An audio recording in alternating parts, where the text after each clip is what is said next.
dozor 40 kunlik mobaynida olib borgan tadbirimizda 10A976 MB Nexus 3 avtoulonni to'xtatib tekshirganimizda transport vositalarini me'yoriy hujjatlari yo'qligi aniqlandi.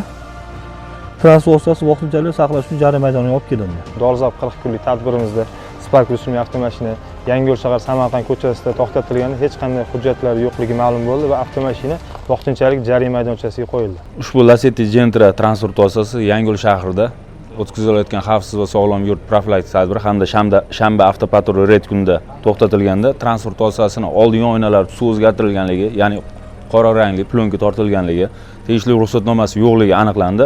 Haydovchiga nisbatan Ma'muriy javobgarlik to'g'risidagi kodeksining 126-moddasi bilan ma'muriy bayonnoma rasmiylashtirildi hamda transport vositasi saqlash uchun vaqtinchalik jarima maydoniga olib kelindi.